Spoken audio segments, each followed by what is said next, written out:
Princess Elwyn had been looking forward to the tournament for weeks. Although she'd attended some smaller games in the past, this was her first Grand Royal tournament. It was also the first time she would meet the man to whom she had been promised in marriage. Sir Nigel Hamlin of the Goldcrest. By all accounts, Nigel was well bred and accomplished in the military arts, and his family was rich, very rich. All Elwyn knew was that he was old, at least 30, and that she did not want to get married at all. But it was her duty as the king's daughter to be married off to whoever provided the most advantageous match.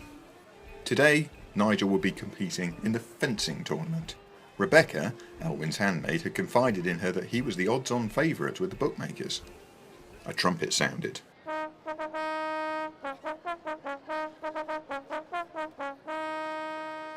Your Royal Highness, my lords and ladies, people of the great city of Volante, please welcome to the Circle of Champions, Sir Nigel Hamlin of the Goldcrest, Knight of the Crown, Holder of the Torch and Leader of the Charge at Horbell, Protector of the Lass in Drew, Slayer of the Troll at Argin, and recently returned from a triumphant victory in the war in the West, the undefeated champion of the games!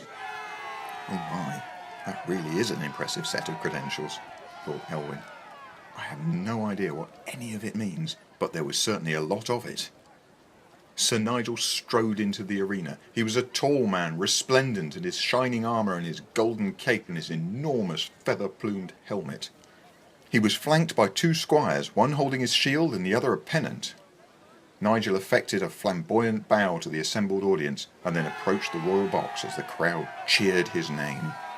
Your Excellency, it is a great honour to compete for you on this fine day, he purred obsequiously to the king, and then he bowed.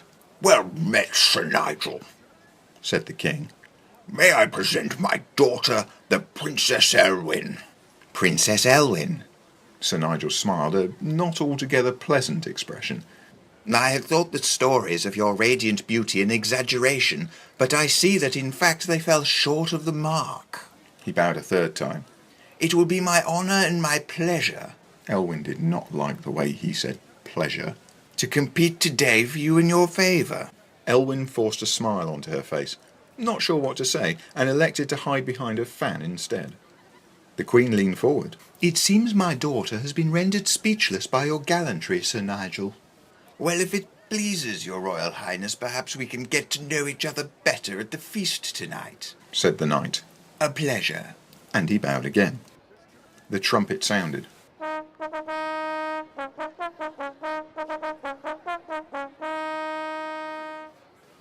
Your Royal Highness, my lords and ladies, people of the great city of Volante, please welcome to the Circle of Champions, Sir Gareth Druitt of Thirsk, Knight of the Shield. Not quite as impressive a list of achievements, thought Elwyn. Sir Gareth was holding his own shield, and there was no pennant in sight. He nodded to the crowd and walked up to the box. Your Majesty, he said, my father sends his regards and regrets that he is unable to attend today. Elwyn gazed at the young knight. He was handsome, and he held himself straight and tall. And he was handsome. Maybe marriage would not be such a terrible prospect if it had been Sir Gareth she was marrying. Humph, snorted the king.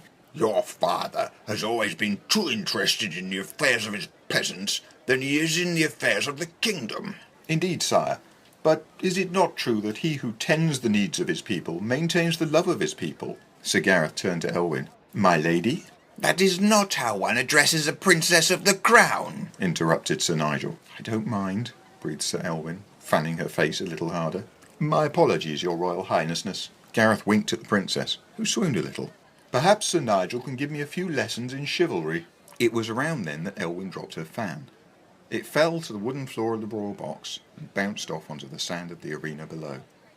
Sir Gareth knelt and picked it up. With your permission, my lady, I shall take this fan as your favour. Sir Nigel began to bristle. You little upstart! The princess is betrothed to me! Does the princess have a say in that? Sir Gareth winked at her again, and Elwyn blushed, wishing she still had her fan to hide behind. And with that, he turned and sauntered back into the ring and took his position. I shall teach him some manners, your highness, growled Sir Nigel between gritted teeth.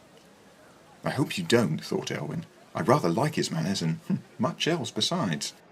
Sir Nigel strutted back to his position. Both men drew their swords, and the tournament began.